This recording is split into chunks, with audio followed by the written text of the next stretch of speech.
porque yo el tema número 2 pues lo daba a la par del laboratorio. Entonces, era padre porque veíamos nosotros algo teórico y luego pasamos al laboratorio y ya pues allá lo hacían, ¿no?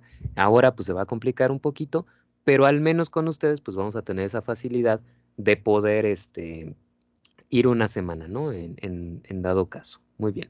A ver, una disculpa.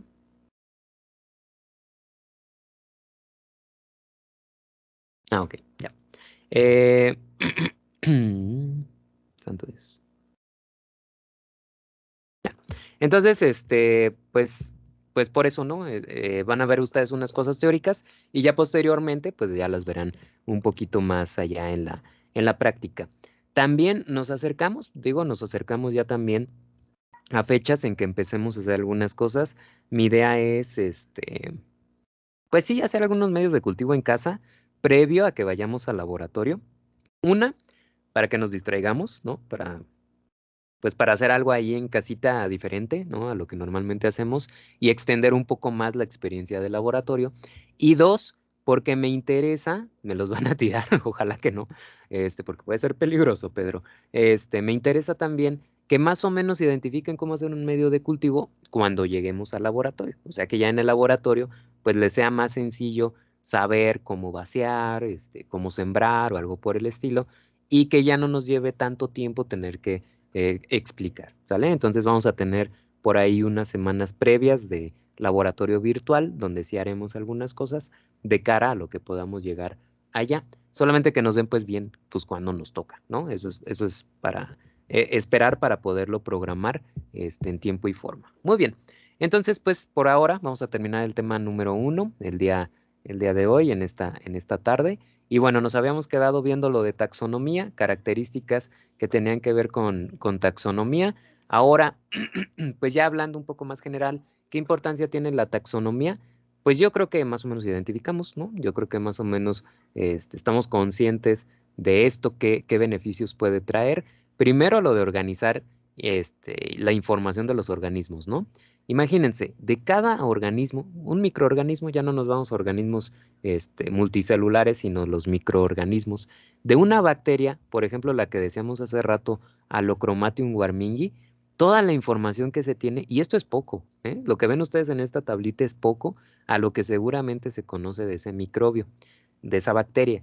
Entonces imagínense ahora las miles de variedades que pueden existir de bacterias y que nosotros ya tenemos información y también de las que no tenemos información.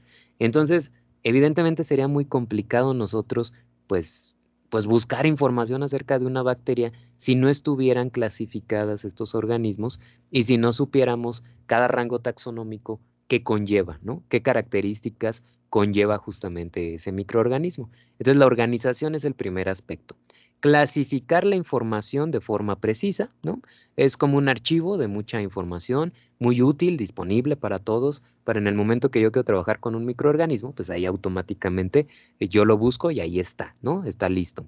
Pero además, esto me permite hacer predicciones. Por ejemplo, si yo encuentro un organismo, ¿no? Que aparentemente pertenece a Allochromatium y dijera, bueno, es que es de Allochromatium, pero no es Warmingi. Tiene alguna otra característica que me define que no es Warmingi. Ok, puede ser uno nuevo. Y entonces yo ese organismo puedo predecir qué características o en qué hábitat puede vivir, cómo va a ser su metabolismo, qué forma tiene, cómo almacena el azufre. O sea, en base a algo que yo ya conozco, pues puedo hipotetizar acerca de un organismo nuevo, ¿no? En dado caso de que no se conozca. Y eso pues también suele ser una ventaja, porque podemos empezar a aprovechar a un microorganismo incluso antes de saber cada una de sus características definitivas, ¿no? Entonces, formular nuevas hipótesis y con esto pues crear nuevas investigaciones, ¿no? Digo, nosotros que estamos ahorita quebrándonos la cabeza en taller uno, en taller 2 si es el caso, pues con mayor razón, ¿no? O sea, si a mí me interesa estudiar microorganismos del suelo, pues órale, a buscar de microorganismos del suelo y hacer predicciones de algún otro organismo que puede estar ahí, qué es lo que hace, cómo interactúa, etcétera. Ubica a los organismos en grupos útiles y significativos con nombres precisos. El sistema binomial, la nomenclatura del microorganismo o del organismo, también es importante, ¿no? La comunicación entre microbiólogos. Supongan que hay una conferencia de microbiología aquí en Morelia, ¿no? Y ustedes pues, van a la conferencia, les gusta la micro, van a la conferencia, y resulta que está de invitado, no sé, una investigadora japonesa, ¿no? Entonces llega la investigadora japonesa, pero ¿qué creen? No sabe hablar español ni inglés. Y empieza a dar su conferencia en japonés. Santo Dios, ¿no? Entonces uno se va a quedar así de, pues sepa qué me está diciendo, ¿no? Arigato y no sé qué otra palabra podamos conocer, pero bueno, ahí está dando su conferencia. Pero llega un momento en que nos dice, no sé, Aspergillus niger. Pues todo lo que dijo, seguramente lo que yo alcancé a entender fue Aspergillus niger, ¿no? Eso lo entendemos totalmente y es una forma de podernos comunicar entre los microbiólogos de cualquier lugar, ¿no? A través del nombre del microorganismo. Lo demás no lo voy a entender, pero eso sí lo voy a entender. ¿A alguien aquí le gusta el K-pop? ¿Nadie les gusta el K-pop? Sí, profe. ¿Eh? Está padre, ¿no? Pero por ejemplo, bueno, ahí están, ya está con la manita levantada, sí, está padre. Pero, pues digo, de por sí a mí todavía se me complica entender ciertas canciones en inglés, pues esas canciones, la parte, obviamente traen a veces como partes de inglés, partes de coreano, ¿no? Pero la parte de coreano, pues, sepa qué dice, ¿no? Ahí sí, totalmente no. Digo, ya si les gusta, seguramente van y checan qué significa, qué dice, ya hasta incluso puede ser que estén aprendiendo el idioma, está padrísimo, pero todo lo demás, pues uno no lo entiende, ¿no? Uno que lo escucha por primera vez se queda así. ¿Qué? ¿Qué pasó ahí? Bueno, a veces ni el español entiende. Bueno, les soy sincero, a veces ni el español de ciertas canciones de reggaetón yo entiendo, ¿no? Y no es crítica, simplemente no entiendo.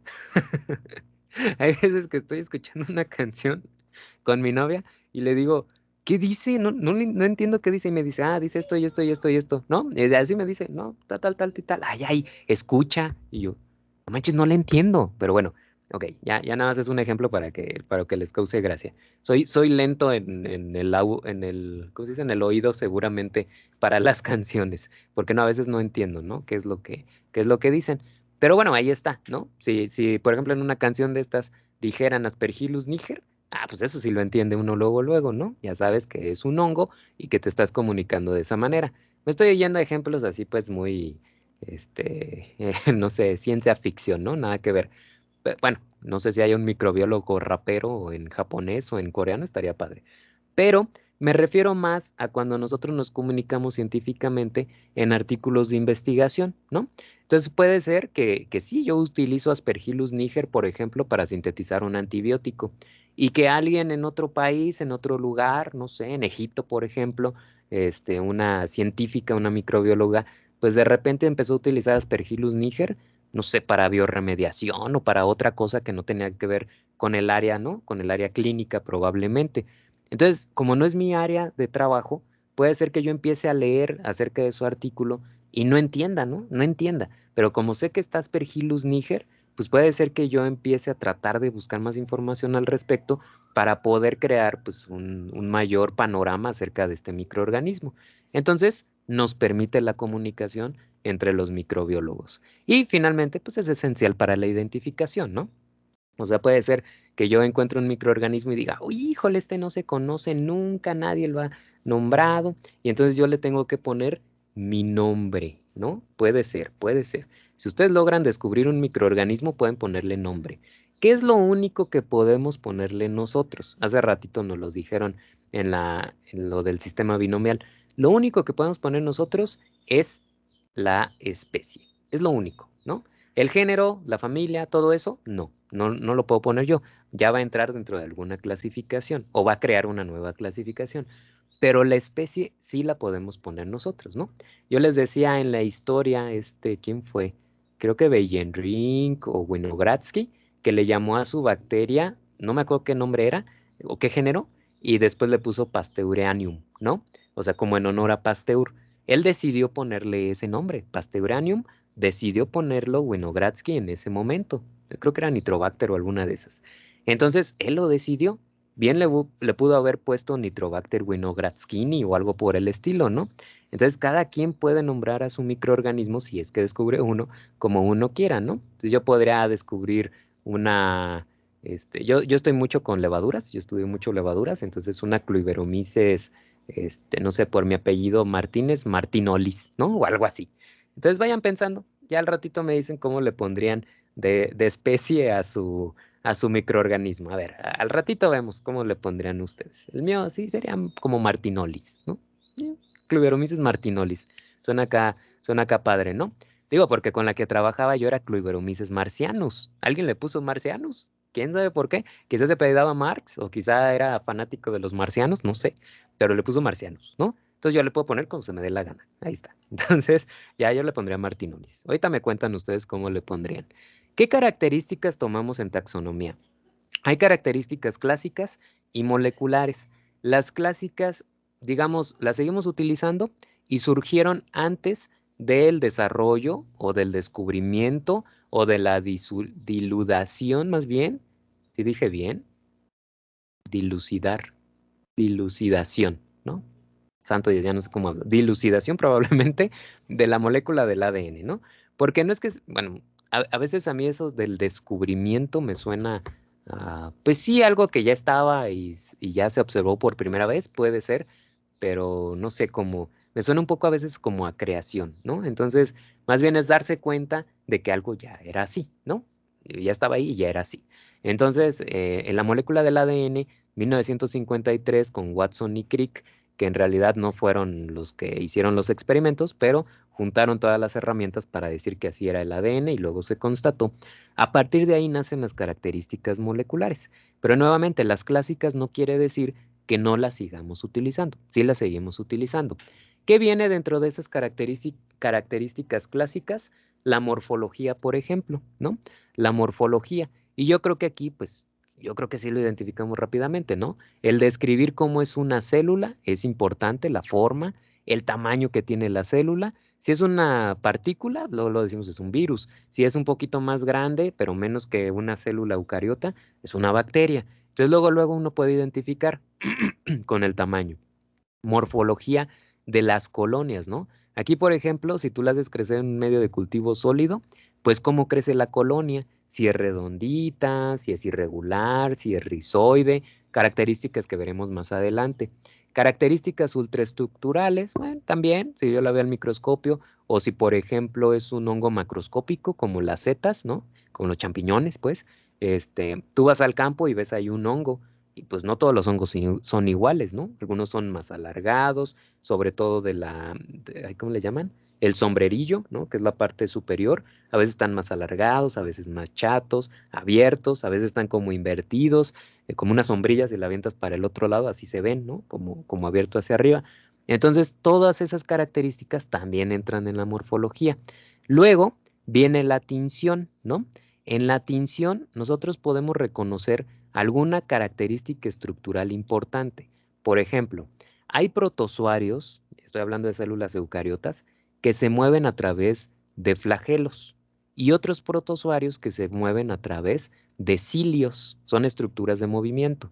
E incluso hay otros que se mueven a través de pseudópodos, por ejemplo, las amibas, ¿no? Que son como si tuvieran dedos y se van moviendo, se van moviendo. Entonces, ese sistema de reconocimiento ya a mí me ayuda a determinar en primera instancia que es un protozoario y el cómo se mueve ya me permite manejarlo dentro de cierto grupo, ¿no? Ya estaría ahí.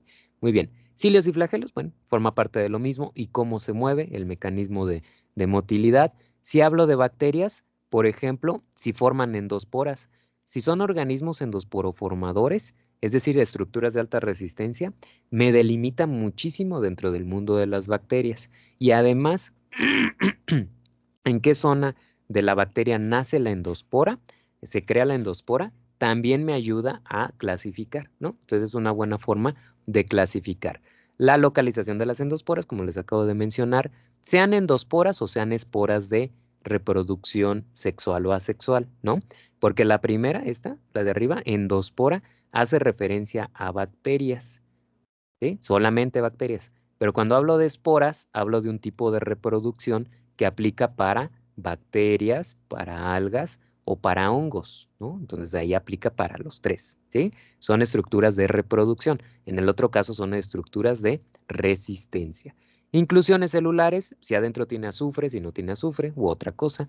Y el color, también el color que tiene. Esas son características morfológicas. También nosotros tenemos características fisiológicas y metabólicas. ¿Y qué puedo determinar yo, por ejemplo, metabólicamente hablando de un organismo? Bueno, pues son varias cosillas, ¿no? Por ejemplo, la fuente de carbono y nitrógeno que utiliza. Nosotros, por ejemplo, fuente de carbono automáticamente son carbohidratos y cualquier compuesto orgánico, ¿no? Ácidos grasos, proteínas, etcétera, etcétera. Pero hay otros organismos que utilizan el CO2, los autótrofos. Entonces, en ese caso, pues cambiaría, ¿no? Nitrógeno. ¿Cómo llega el nitrógeno? Si pueden fijar o no fijar nitrógeno, nosotros, por ejemplo, no fijamos nitrógeno. A través del alimento es que yo obtengo ese nitrógeno. Pero hay bacterias que sí lo pueden hacer, ¿no? Directamente. Componentes de la pared celular. Las bacterias tienen peptidoglucano, los hongos tienen quitina, las algas pueden tener celulosa o hemicelulosas, las plantas tienen celulosa, nosotros, células animales, no tenemos pared celular, etcétera. Fuentes de energía que se puede aprovechar para formar ATP, productos de fermentación, si hablamos de un organismo fermentador, tipo de nutricional general, temperatura óptima, eso es muy importante. En el tema 3 hablaremos de temperatura óptima, de pH óptimo, si se requiere sal para sobrevivir. Por lo general las bacterias necesitan condiciones salinas para poderse reproducir, si hay pigmentos fotosintéticos, el tipo de requerimiento de oxígeno, si somos aerobios, anaerobios, facultativos, microaerófilos, aerotolerantes. O sea, todas esas características entran dentro de las fisiológicas y metabólicas, ¿no? Todas estas que nosotros tenemos aquí y quizá alguna más que se les pueda ocurrir. Muy bien. Luego también están características ecológicas, aunque esto sí tiene que ver más en el medio ambiente que vive el organismo, el microorganismo. Con quién interactúa, ¿no? Bajo qué condiciones vive, en el suelo, en el subsuelo, en el agua, si forma interacciones, por ejemplo, con plantas, con otras bacterias, con otros hongos, con protozoarios, mil cosas, ¿no? Entonces, todas esas características también. Y aquí antes se manejaba como un análisis genético, ¿no? Pero este análisis genético, pues simplemente era, pues reconocer de alguna manera el tamaño que tenía el contenido genético de un organismo, pero desgraciadamente hasta ese momento pues todavía no sabían bien qué era la genética de un organismo. Hasta que viene el descubrimiento del ADN y en los términos de genoma, gen, promotor, todo lo que tiene que ver y que verán allá en ustedes en bioquímica del nitrógeno, hasta ese momento surgen las características moleculares. Entonces este aspecto de análisis genético pues realmente no es como que se tomara muy en consideración a ciencia cierta dentro de esas características clásicas. ¿Qué se hace como comparación en características moleculares? Podemos comparar proteínas, ¿no? Yo les hacía una pregunta de qué punto de comparación podríamos tener entre los organismos, ¿no? Cuando les hablaba de la clasificación filogenética. Y por ahí me dijeron, la DNA polimerasa puede ser un muy buen punto de comparación entre los organismos, DNA polimerasa, RNA polimerasa, cualquier proteína que tengan dos organismos me sirve para comparar, ¿no? Entonces es una buena forma. La composición de ácidos nucleicos.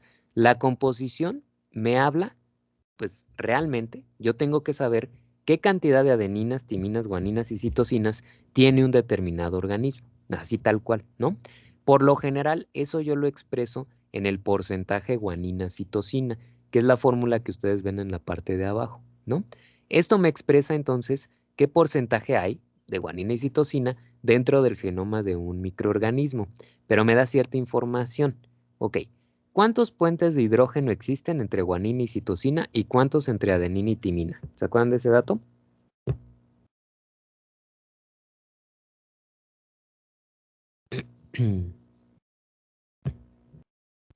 ¿Cuántos qué, profe?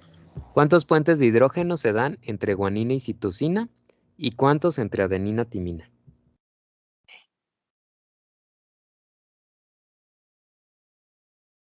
¿Qué dicen? ¿Qué dicen? No, yo no me acuerdo, profe. ¿Ah? Invoquen ahí a la maestra María del Carmen. ¿O quién les dio biología?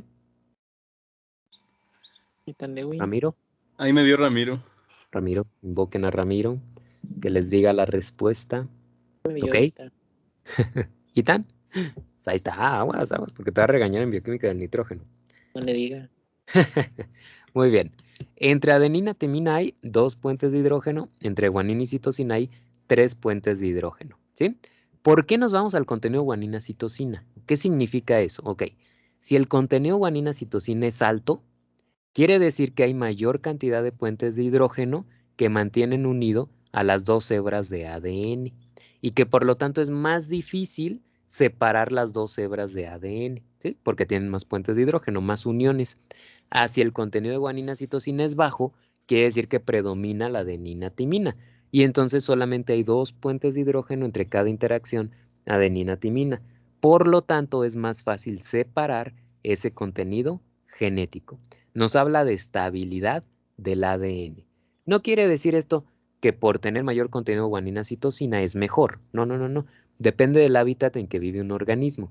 Supongan que ustedes tienen una arqueobacteria que vive en una zona volcánica y resulta que esta arqueobacteria, y si existen, sobrevive a 100 grados centígrados sin ningún problema. 100 grados centígrados. ¿Se imaginan ustedes a 100 grados centígrados?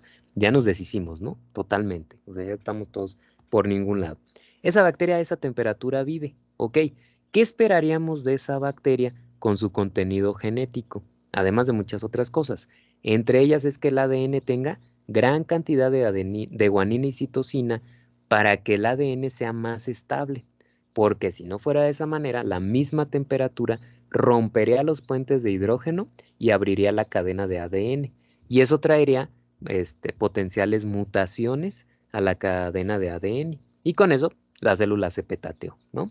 Entonces el contenido de guanina-citosina en este tipo de bacterias debe ser mayor. Y en una, por ejemplo, en una bacteria que vive eh, a condiciones bajas de temperatura, una cicrófila, ¿no? Por ejemplo, una bacteria que vive en la Antártida, en los mares o océanos de ahí cerca de la Antártida, pues evidentemente el contenido de guanina-citosina va a ser bajo o va a tender a ser bajo. ¿Por qué? Porque no hay una condición de temperatura que provoque el rompimiento de los puentes de hidrógeno, ¿sí? Entonces ahí seguramente va a ser bajo.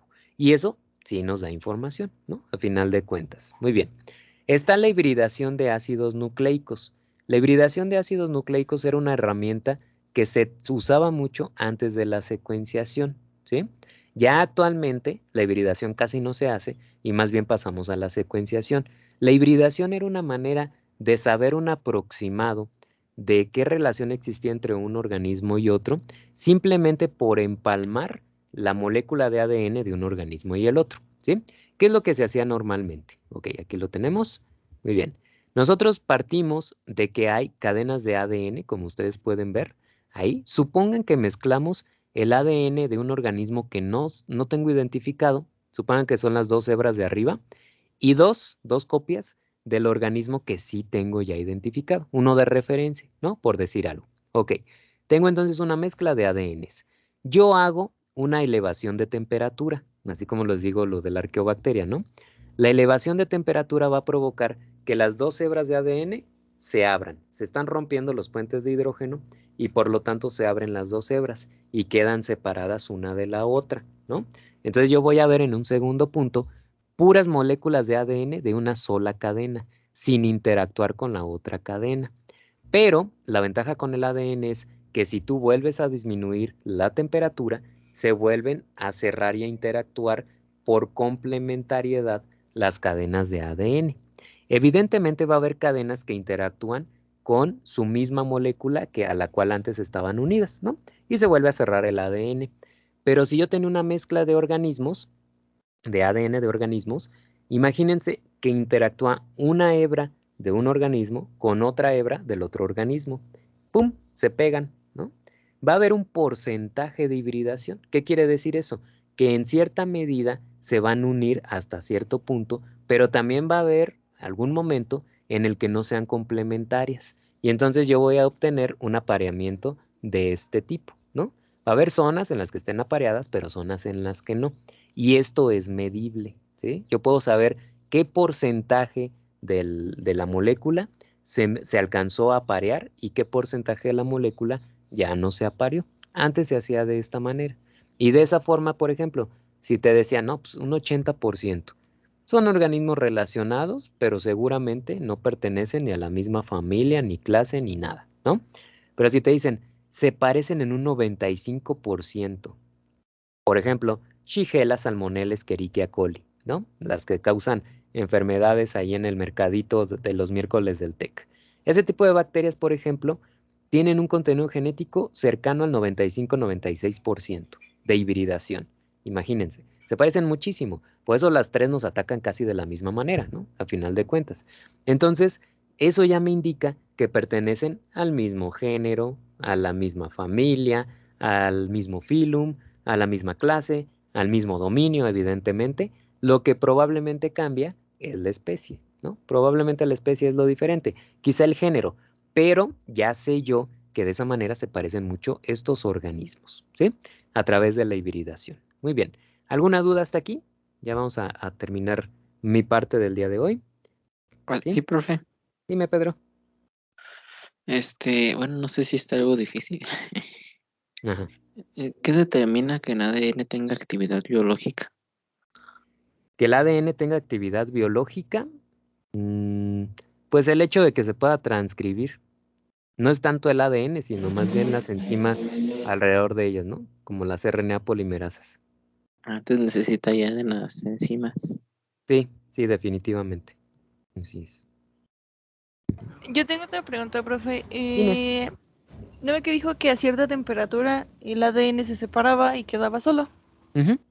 ¿Hay alguna temperatura como específica de cuándo sucede eso? Sí, O en cada organismo es diferente la depende, temperatura? depende nuevamente del contenido guanina-citosina. De hecho, miren, aquí se me había olvidado esta tablita. Aprovechando la pregunta, lo mostramos. Depende de esto, ¿no? Del contenido guanina-citosina. Si es más alto, va a tardar un poco más. La temperatura tiene que ser un poco mayor para poder desnaturalizar. Pero de forma general es rompimiento de puentes de hidrógeno. Estamos hablando de temperaturas a las cuales el agua empieza a ebullir, es decir, 90-95 grados centígrados a la presión atmosférica a la que estamos, ¿no? O sea, sobre el nivel del mar. Si estás a nivel de mar, pues tiene que ser 100 grados centígrados, evidentemente, ¿sí? Entonces, normalmente, y de hecho esa lo utilizamos cuando veamos PCR, si están conmigo ahí en el lab de bioquímica del nitrógeno, ahí vamos a ver fundamentos de PCR. Ahí hablaremos un poquito de eso. Justamente, aprovechamos esa característica del ADN para algunas cosas, ¿no? El hecho de que se puedan separar las hebras. Y entonces, pues sí, más o menos es la temperatura promedio, 90-95 grados centígrados. Pero si es una arqueobacteria, eso lo aguanta, ¿no? Ella no se desnaturaliza a esa temperatura, sino que necesita un poco más, ¿sí? Entonces, vean aquí ustedes, estas bacterias, por ejemplo, bueno, tenemos bacterias, tenemos protistas, es decir, algas o protozoarios, y tenemos hongos, ¿no?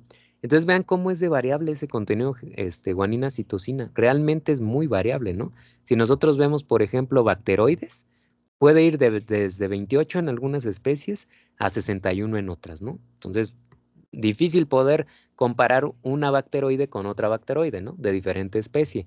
Nosotros tenemos, por ejemplo, ¿dónde están? ¿Dónde están? Aquí, Streptomyces. Esta, por ejemplo, esta bacteria es mesófila. ¿Qué quiere decir? Que vive a temperatura ambiente sin problema, pero su contenido guanina-citosina pues resulta ser alto, a final de cuentas, ¿no?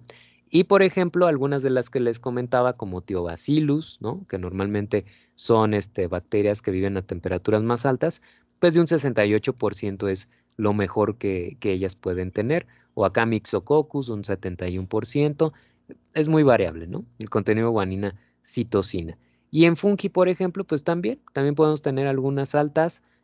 Quizá el más alto aquí es esta, Bastocladiela, ¿no? Que es un basidiomyceto en forma de masa, un hongo macroscópico, pero ya los más comunes pues sí son más bajitos, ¿no? Por ejemplo, Saccharomyces cerevisiae, la levadura del pan o la cerveza o el vino, 36-42%, ¿sí? Entonces suele ser variable, pero nuevamente, si es un organismo a que vive a altas temperaturas, suele ser más alto el contenido guanina citosina, ¿sí? Y finalmente la última característica que vino a desplazar un poco a cualquiera de las otras tres, sobre todo a la hibridación, es la secuenciación, ¿no? Si nosotros secuenciamos el contenido genético de un organismo, automáticamente podemos identificarlo. Automáticamente. Yo ya sé qué es si lo secuenció por completo. Ojo, en la clasificación filogenética yo les hablé de secuenciar el gen ribosomal 16S o el 18S, si es bacteria o si es eucariote. Pero aquí nosotros estamos hablando de la secuenciación del genoma, es decir, de todo el contenido genético de un organismo, ¿sí? Cuando se hace la secuenciación del RNA ribosomal 16S o 18S, tú alcanzas a saber la familia y el género definitivo. Pero también, esto todavía lo podemos extender en mi opinión, también puedes saber la especie, ¿no? Con eso tú puedes saber hasta la especie. Si tú complementas eso, esta secuenciación, con el contenido guanina-citosina, aseguras la especie e incluso puedes empezar a conocer la subespecie si es que aplica, que es otro rango taxonómico. Y eso, si tú lo completas con una hibridación de ADN, automáticamente cubres hasta la subespecie, ¿no? Con esto tú ya sabes hasta la subespecie. Eso está genial, ¿no? Incluso tú puedes reconocer la cepa. Imagínense, una cepa perdida, la que les decía el otro día o hace rato, la cepa Morelia 1 de Aspergillus niger, ¿no? Entonces, si se te perdió esa cepa y alguna vez la mandaste a Rusia y te la mandan de vuelta, tú puedes reconocer si es la cepa que originalmente tú mandaste. ¿Cómo lo haces? A través de huellas genómicas, que bueno, tiene que ver con algunas otras cosas, esas huellas genómicas, pero es reconocer marcadores específicos dentro de tu ADN. Es decir, secuencias que tú ya conocías y que sabes nuevamente que están ahí y que de alguna manera la distinguían de otros organismos. Pero si tú secuencias el genoma, automáticamente sabes familia, género, especie, subespecie y si es necesario, la cepa. ¿Sí? Así tal cual. Muy bien. Ahora, por ejemplo, aquí viene un ejemplo de lo que les comentaba de identificación. Si, por ejemplo, hay alguien enfermo, le toman una muestra, se saca el medio de cultivo, se amplifica el ADN por PCR, se secuencia ese ADN con la electroforesis, se obtiene la imagen, se lleva al secuenciador y nosotros comparamos con una base de datos, entonces yo puedo saber quién es el causante de la enfermedad, ¿no? Para poner un ejemplo. Pero bueno, de esto hablaremos más en bioquímica del nitrógeno, ¿sale? Esos temas los tocamos un poco más allá en bioquímica del nitrógeno. Y si ustedes van a biología molecular en ambiental, pues con mayor razón, lo seguirán viendo allá, ¿sale? Muy bien, con eso cerramos entonces lo referente a taxonomía. No sé si hay alguna duda, comentario.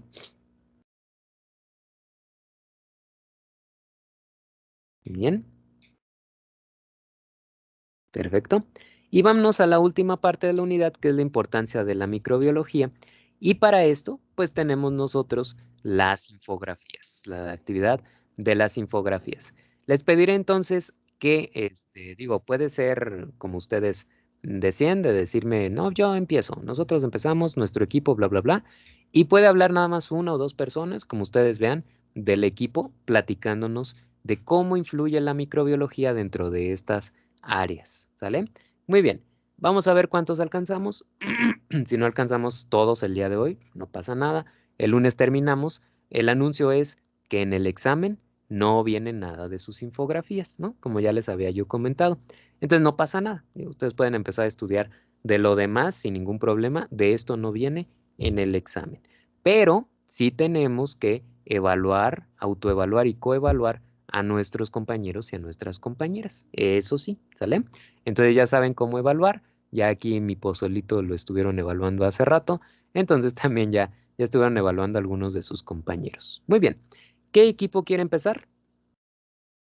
¿Alguien que quisiera? Nosotros, profe, Muy bien. ¿Cómo se llama tu equipo, Vale? Microlocos es la azulita, Ah, la ok. penúltima, Esta de aquí. la de las enfermedades. Muy bien, muy bien. Excelente. Entonces déjenme lo paso para acá.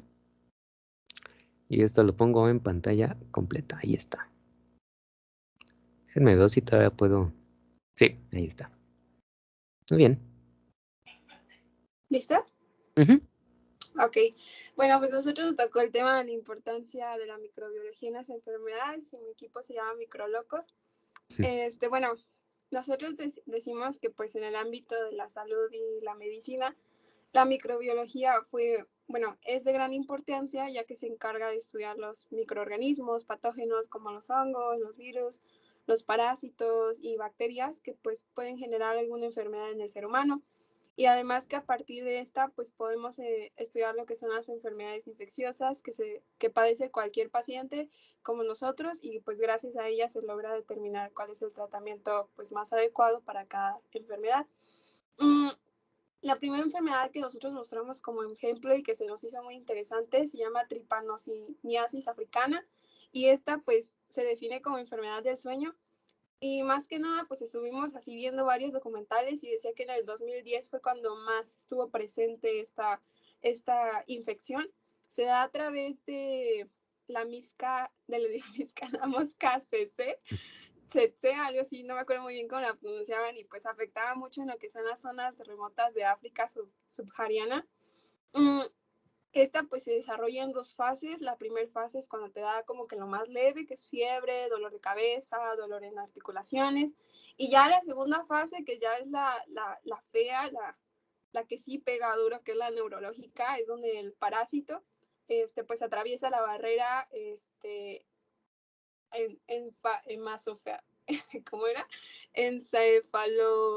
Encefálica, como no me acuerdo, ya se me olvidó la palabra. Pero bueno, aquí lo que afecta es el sistema nervioso central, entonces pues es algo completamente grave.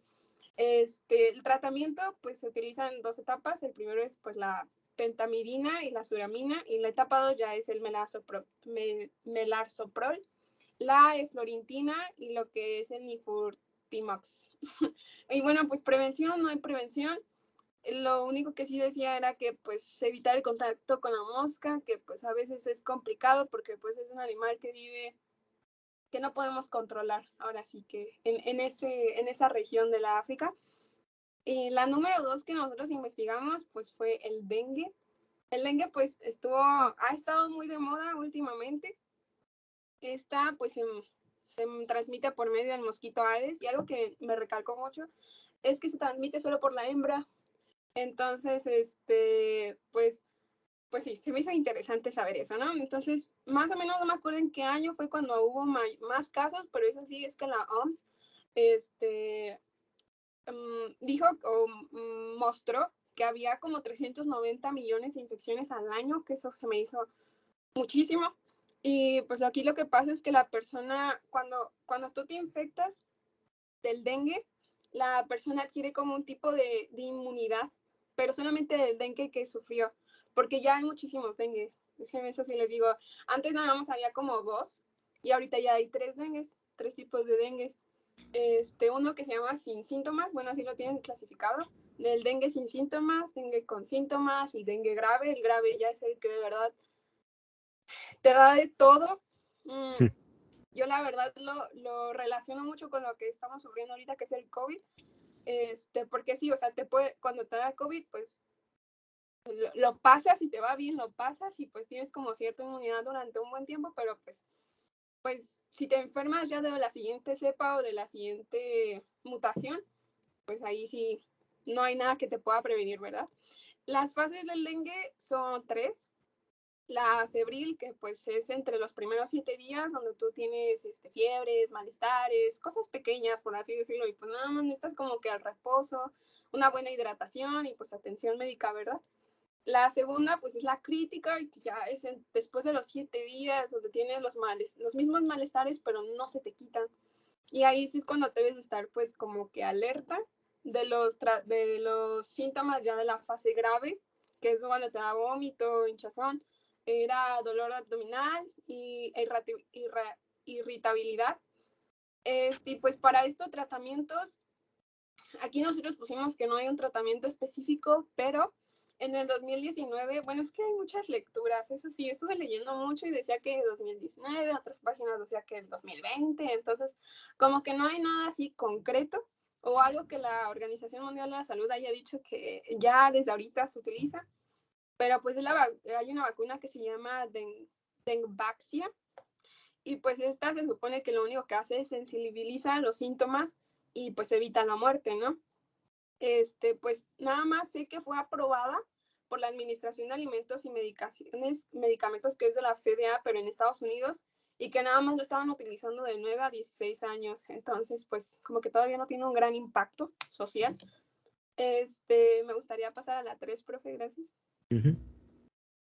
Y bueno, pues en la enfermedad por el virus del ébola, esta enfermedad pues es un virus que más que nada afecta lo que es el DNA, es completamente seria, ya que pues atacas tu sistema inmunológico muy grave y pues es de lo que haces como que se queda como congelado, y pues, o sea, trata como de actuar, pero no hay, si ya está pasando en las fases muy avanzadas, el sistema como que trata de activar otro, no me acuerdo cómo se llamaba esta, creo que era cistoquina, la tormenta de la cistoquina, creo que era así, si no me equivoco, no me acuerdo el nombre, luego Sí, se está los bien. digo.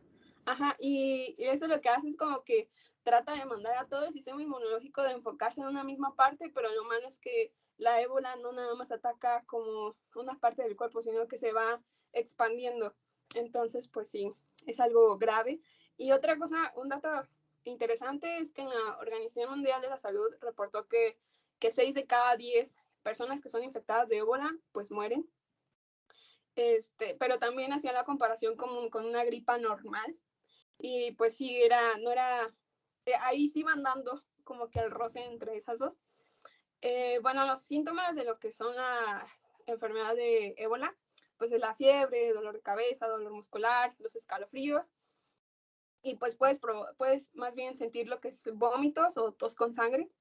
El tratamiento pues consiste, ahora sí que atención hospitalaria ya es algo dentro que nada más los médicos pueden tratar. Y pues bueno, la prevención pues es ahora sí como lo que estamos viviendo nosotros, que es evitar zonas donde no hay brotes, lavarse las manos con frecuencia, evitar, en este caso pues evitar la carne de animales salvajes y pues no manipular restos humanos, que pues creo que nosotros no lo hacemos, espero. Y pues bueno, eso es todo. Y como conclusión, si vemos la microbiología dentro de estas enfermedades, gracias a ella pues pudimos detectar cómo es que los virus o los microorganismos o los animales iban afectando lo que es nuestro cuerpo, viéndolo como desde el DNA, de cómo iba modificando. Y pues gracias a ello pudimos encontrar como, no una cura 100% efectiva, pero sí tener tratamientos o tener alguna prevención. Entonces, pues, eso es todo y ya. Muy bien, vale, muy bien. Ok, muy bien. 3 buenos ejemplos. Estos son virus del dengue, virus del ébola, y aquí hablamos de un protozoario, ¿sale? Es tripanosomas, el que causa la enfermedad del sueño allá en África, ¿sale? Y es transmitido a través de la mosca esa, pues sí, tampoco sé cómo se pronuncia, cheche o quién sé cómo le dirán, ¿no? Sí, creo Y que bueno, era, ajá, algo así. Y ahí está su prueba y, híjole, se reunieron, ¿quién sí, diría? se ve ahí medio distorsionada, pero pues Ah, hicimos está una bien. reunión, ahí estuvimos. Y Sí, el código QR, profe, si usted lo abre, son las referencias de donde sacamos la información. ay, qué ñoñi. No, no es cierto, qué padre, qué padre.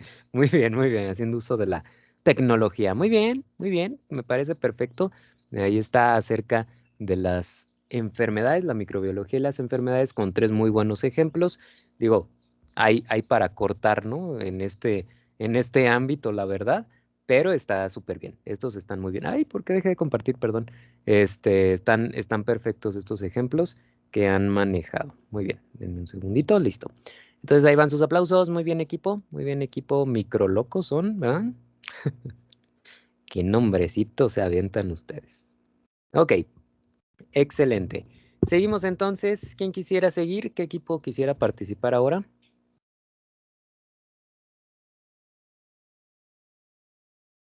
Ok, Lluvia. Ujú, Sí, muy bien. ¿Qué equipos son? ¿Qué equipo el de participa? energía y medio ambiente. Energía y medio ambiente, muy bien. Dame un segundito para ponerlo en pantalla grande. Listo. Bueno, a mi equipo, los Enchilovers, nos tocó la importancia de la microbiología en energía y el medio ambiente. Y bueno, sabemos que pues la microbiología es en varios ámbitos es muy importante, pero pues uno de ellos pues es en la energía y el medio ambiente.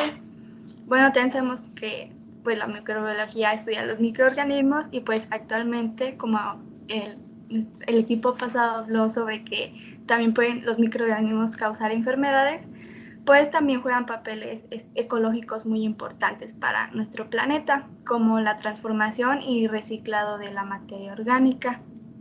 Y bueno, aquí pusimos algunos ejemplos de las aplicaciones que se le puede dar a los microorganismos para pues que impacten de una manera positiva.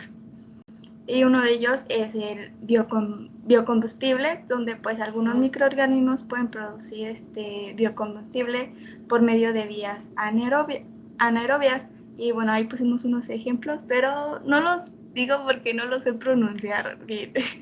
Entonces, bueno, pasemos al siguiente, que pues también tenemos a la bioremediación, que bueno, este es un proceso que ayuda a remediar los daños que causa algunos procesos industriales. Y bueno, este consiste en acelerar la eliminación de contaminantes tóxicos para el ambiente.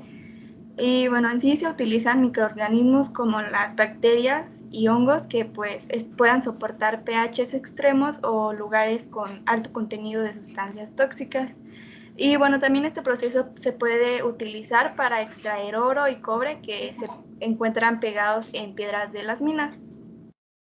Y bueno, ahora también tenemos a la rizoremediación, que bueno, es un proceso de degradación de contaminantes orgánicos por medio de los microorganismos que habitan la rizósfera, que pues es la parte del suelo próxima a las raíces de las plantas. Bueno, este proceso es una combinación entre la bioremediación y la fitoremediación, que esta última es la descontaminación de los suelos usando vegetales. Y bueno, en donde las especies vegetal sirve de plataforma a los microorganismos para que estos degraden el xenobiótico. Y bueno, también la degradación puede ocurrir de manera natural o pues también puede desarrollarse por medio de un proceso el cual se aísla bacterias u hongos rizoféricos degradantes del xenobiótico. Y bueno, ya tan por último tenemos la celda de combustible microbiana, que convierte un sustrato biodegradable directamente a electricidad.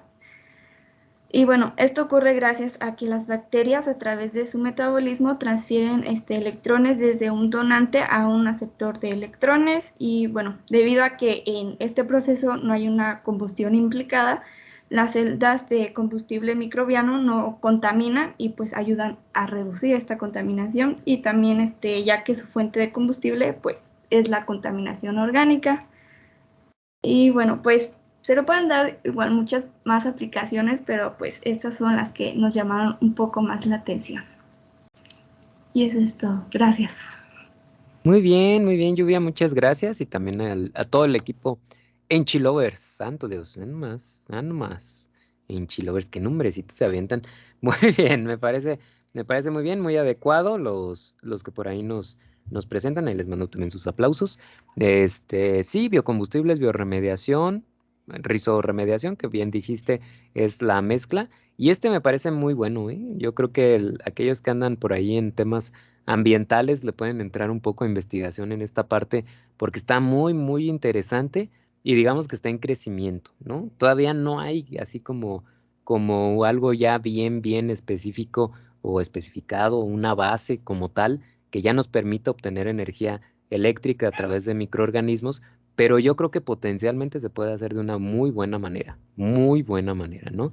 Entonces imagínense una energía alternativa a través de microorganismos, estaría súper, ¿no? Yo creo que como microbiólogos estaría muy interesante. Entonces, muy bien equipo, me parece muy bien los ejemplos que por ahí nos manejan. Y bueno, acerca de lo de que decías, es que la pronunciación de los nombres, quizá no les había dado algunos tips para nombrarlos, entonces, déjenme veo por ahí con algunos de los organismos que veo, déjenme ver si se alcanza a ver algo. Sí, aquí, bueno, se alcanzan a leer, se alcanzan a verlos, se ve un poco pixeleadín, pero ¿Sí alcanzan a ver profe, más o está bien. menos? Ok.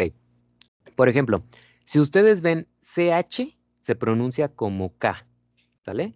Entonces no se dice Saccharomyces, se dice Saccharomyces. Si ven ustedes CH, K, ¿sí? Por ejemplo, esta de aquí abajo, que es Esquizosaccharomyces pombe. Entonces no es Saccharomyces, ¿no? Porque a veces se nos va un poquito en esa parte. Piquia, ¿qué? Esa sí no alcanzo a ver qué dice. No sé si es una O o una E, pero bueno, es como membranofaciens, ¿sí? Algo así, más o menos. Ahora, otra cosa es, cuando vean terminación IAE, no se pronuncia ni la I ni la A, solamente la E. Entonces aquí es cerevice, ¿no? Sin ningún problema. Entonces, Saccharomyces cerevisiae, así, aunque ustedes vean la terminación IAE. ¿Qué otra cosa puede ser? Cuando ustedes vean pH, se pronuncia como F, evidentemente. Déjenme ver si hay alguna por aquí. Pseudomonas, Aspergillus fumigatus. Aquí sería aquí está. Cladofialofora. Cladofialofora, ¿sí? pH entonces lo pronunciamos como F. Cladofialofora, ahí está. Clorela, no decimos chlorela, ¿no? Clorela, clorela tal cual. Vulgaris, ahí no hay tanto problema. No sé si hay por ahí alguna otra. Tiaspi, ¿no? No hay bronca. Core, Coerulescens, ¿no? Ok. Ocurtritis. No, había varias que no había visto nunca, ¿eh? Menta acuática, órale, está padre. Sencillo, ¿no? Muy bien. Ahí está, entonces algunos tips, ¿no? Con esto de la nomenclatura, aprovechando un poquito ahí la infografía. Muy bien. Ok, está perfecto ahí. Muy bien, equipo de energía y medio ambiente. Y vamos a ver un último, ¿no? El día de hoy vamos a ver un último para ya, descansar y el día lunes pues terminamos con los dos que nos hagan falta. Muy bien. ¿Quién quisiera entonces comentarnos acerca de su infografía? Nosotros, profe. Muy bien, Max. ¿Qué equipo son?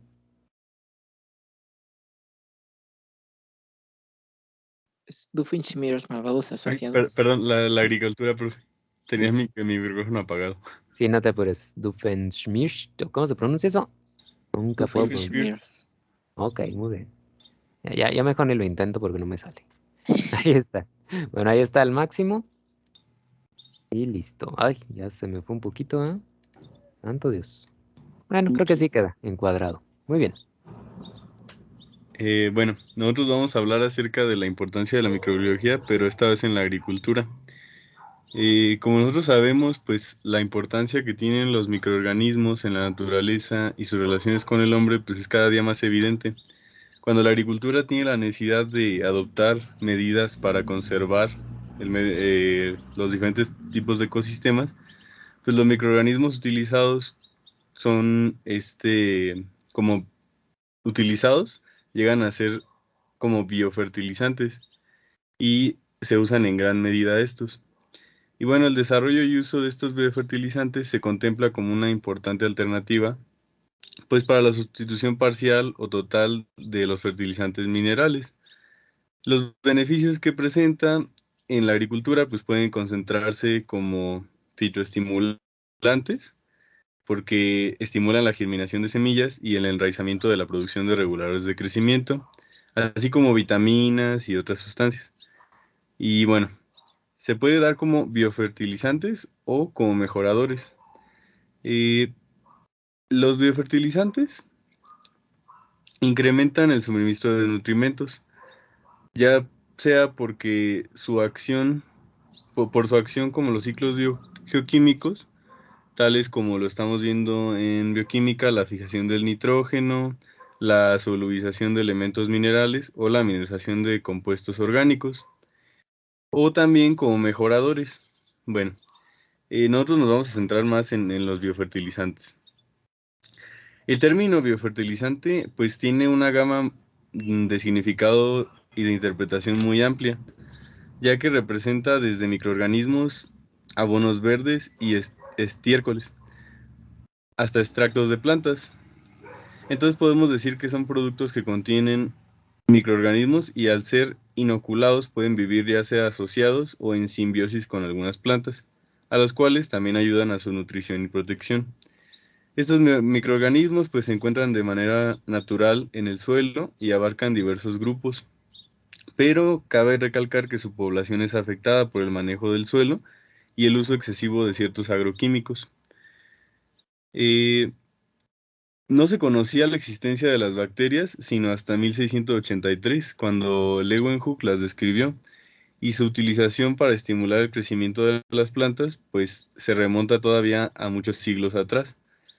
Ciertos personajes como Teofasto y Virgilio sugerían ya utilizar mezcla el suelo donde se habían cultivado leguminosas con suelo donde no se habían cultivado, para así remediar sus defectos, perdón, y adicionarle fuerza. Bueno, a finales del siglo XIX, la práctica de mezclar suelo con semillas se convirtió en un método recomendado pues, para inocular leguminosas, y años después se registró la primer patente para inocular plantas con bacterias del género Rhizobium spp. No sé bien qué significa eso de SPP, profe. La verdad es que Especies. es Especies de Rhizobium. Ujú. ok. Y bueno, todo apuntaba a que el futuro de los biofertilizantes pues era promisorio en el desarrollo de la agricultura en el siglo XX. Y bueno,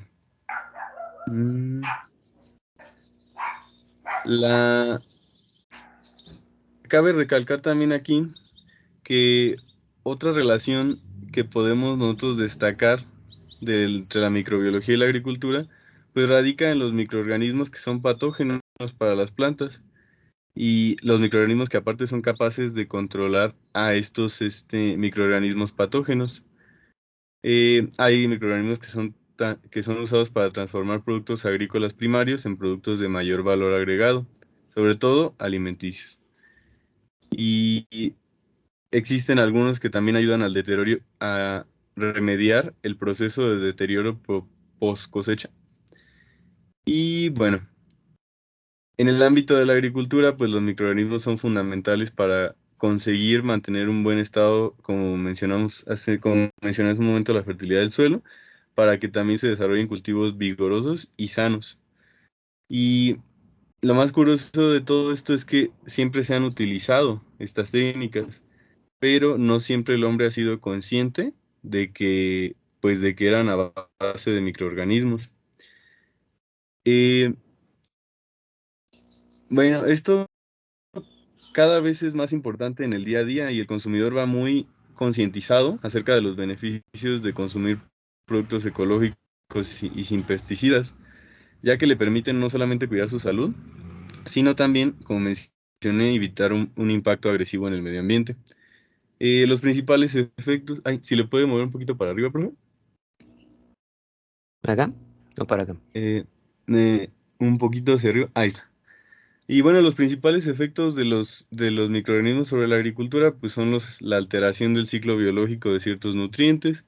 Algunos de estos microorganismos pues tienen la particularidad de solubilizar fosfatos, y algunos también, por ejemplo, intervienen en la alimentación, ya que condicionan la vida del ser humano y su salud, interviniendo así en su digestión y en su salud intestinal.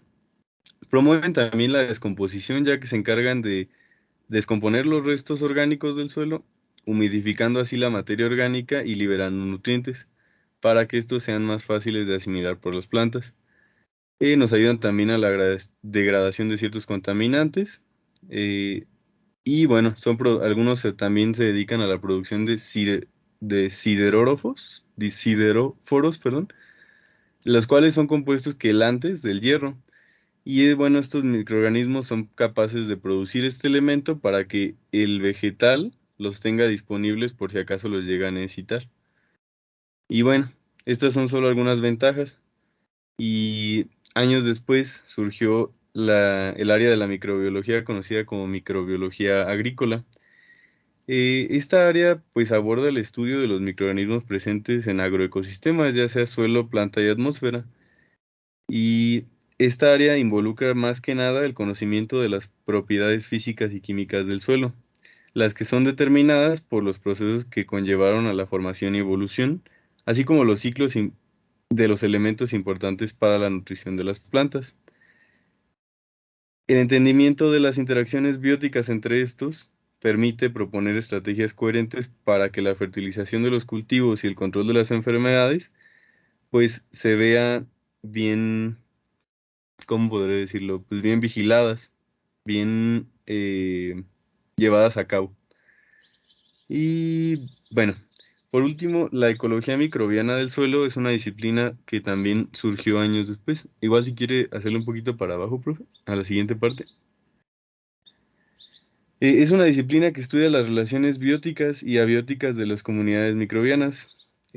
La enorme biodiversidad presente en estas comunidades, así como las interacciones resultantes entre ellos, eh, tiene una complejidad estructural y microambiental que a base de estas crearon muchas dificultades o fueron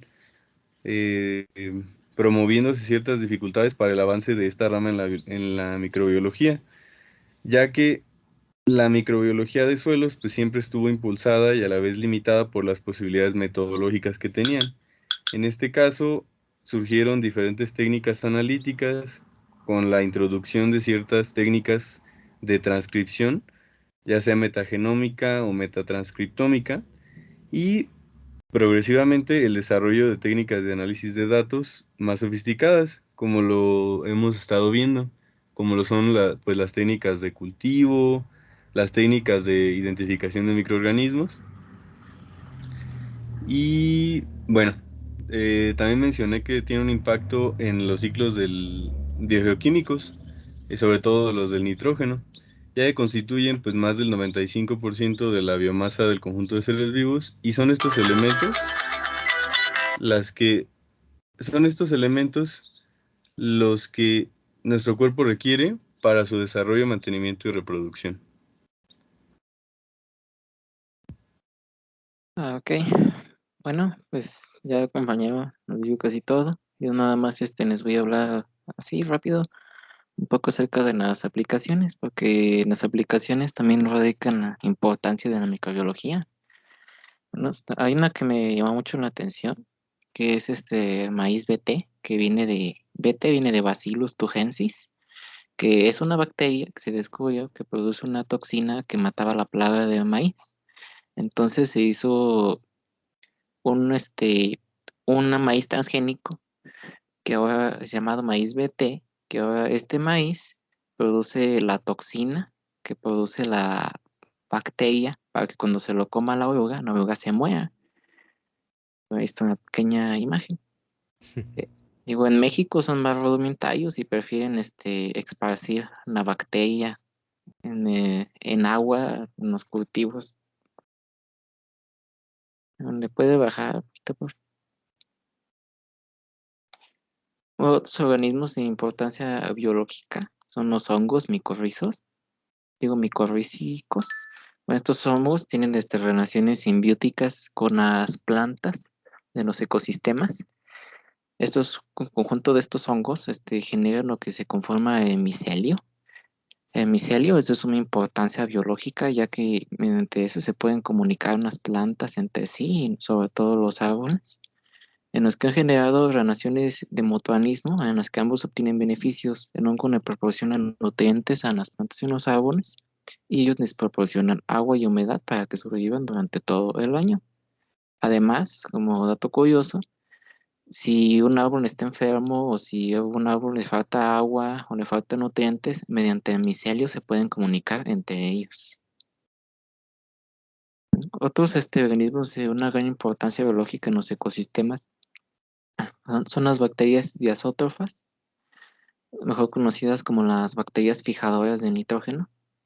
Esta la abarcamos mucho en el ciclo biogeoquímico de nitrógeno, porque esas captan el nitrógeno de la atmósfera para que las plantas no puedan asimilar. Mientras que las plantas les proporcionan un refugio a las bacterias les proporcionan nitrógeno. Es otra relación de mutualismo. Y a su vez, les proporcionan algunas hormonas reguladoras de crecimiento en las plantas. Y también existen algunos que pueden sintetizar elementos como el fósforo para que sirvan de nutrientes también a las plantas. Y ya para finalizar, también tenemos los fitoestimulantes, los que estimulan la germinación de semillas. Algunos pueden ser extraídos directamente de algunas plantas, como son las citoquininas, las auxinas y las gibelinas, que son hormonas vegetales usadas para estimular el crecimiento de las plantas. De hecho, hay algunas prácticas que creo que son de ambiental Ujú. acerca de esto, una vez conocida como la codo, que usan estas hormonas precisamente para evitarse germinar desde cero las semillas de las plantas. Con las hormonas es muchísimo más fácil. Y bueno, ahí está junta la evidencia también. Muy bien, muy bien. Doofenshmirtz. Malvados y asociados. Muy bien, bastante bien, equipo, muy bien. Hablando de la microbiología en la agricultura, panorama general y luego algunos ejemplos ya directos, ¿no? Esto del honguito, ¿cuál honguito? De la toxina que se utiliza en el maíz, híjole, luego cómo ha traído ¿cómo les de discusión, ¿no? Por el uso de organismos transgénicos actualmente, no son nada aceptados actualmente. Se entiende por una parte, pero por otra también, pues sí pueden traer un beneficio. En fin, ya es otro tema de discusión fuera de, ¿no? Muy bien, equipo, ahí va su aplauso, excelente. Creo que los tres equipos lo han hecho excelente el día de hoy. Y pues bueno, quedarán pendientes 2 equipos más para el día lunes, ¿sale? Así que vamos a dejarle aquí. Aquí cerramos la grabación de la sesión. Y con eso pues terminamos para que ya